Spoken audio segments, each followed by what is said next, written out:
नमस्कार मंडळी, जय महाराष्ट्र. स्वागत आहे तुमचं आपल्या लोकप्रिय यूट्यूब चॅनलवरती.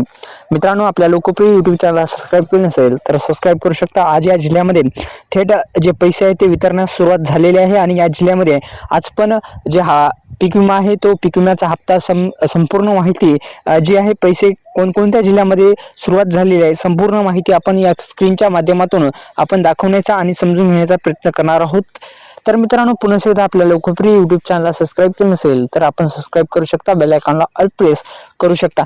मित्रांनो, आता आपण स्क्रीनच्या माध्यमातून सविस्तर माहिती जाणून घेणार आहोत. तर इथे देण्यात आलेला आहे पीक विमा योजना ही शेतकऱ्यांची आर्थिक सुरक्षितता देणारी एक अत्यंत महत्त्वाची योजना आहे. अनेक दिवसाच्या प्रतीक्षेनंतर शेवटी विविध जिल्ह्यामध्ये पीक विमा वितरणास सुरुवात झालेली आहे. यवतमाळ जिल्ह्यापासून सुरुवात झालेली आहे आणि या वितरण प्रक्रियेत आता जे लातूर जिल्हा असेल किंवा परभणी जिल्हा, हिंगोली जिल्हा, नांदेड जिल्हा, बीड जिल्हा आणि इतर काही ठिकाणी जे पीक विम्याचे पैसे आहेत ते पडण्यास सुरुवात झालेली आहे.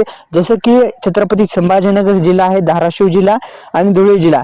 मी सांगितल्याप्रमाणे लातूर, परभणी, हिंगोली, नांदेड, बीड, छत्रपती संभाजीनगर, धाराशिव, धुळे या जिल्ह्यातील सर्व जिल्ह्यातील शेतकऱ्यांना पीक विमा वितरणास सुरुवात झाली आहे. या जिल्ह्यामध्ये शेतकऱ्यांच्या आधार संलग्न बँकेमध्ये थेट रक्कम वितरित करण्यात आलेली आहे. या जिल्ह्यांच्या बँक खात्यामध्ये पीक विम्याच्या रकमा जमा होऊ लागल्या आहेत. धाराशिव जिल्ह्यातील विशेषतः 6,206 रुपये प्रति हेक्टर दराने पीक विम्याचे वितरण सुरू करण्यात आलेले आहे. तर धुळे जिल्ह्यात शेतकऱ्यांच्या पॉलिसीचे कॅल्क्युलेशन पूर्ण झाल्यानंतर विमा वाटप करण्यात येत आहे.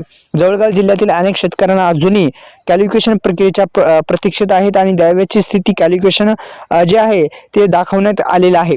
या जिल्ह्यामध्ये काही शेतकरी बांधवांचा विमा पॉलिसी रद्द आहे. जसं की परभणी जिल्ह्यामध्ये सुद्धा एका शेतकरी बांधवांचं जे पॉलिसी आहे ती रद्द करण्यात आलेली होती. दुसरं म्हणजे मित्रांनो, यामध्ये सोलापूर आणि परभणी जिल्ह्यामध्ये मी सांगितल्याप्रमाणे बोगस पॉलिसी प्रकरण मोठ्या प्रमाणात समोर आलेलं आहे. आणि पीक नसलेल्या पाण्याच्या क्षेत्रावर विमा भरणे आणि सर्वात महत्त्वाचे म्हणजे पोट खराबा प्रकारच्या क्षेत्रावर विमा भरणे अशा कारणामुळे अनेक जणांची पॉलिसी रद्द करण्यात आलेली आहे.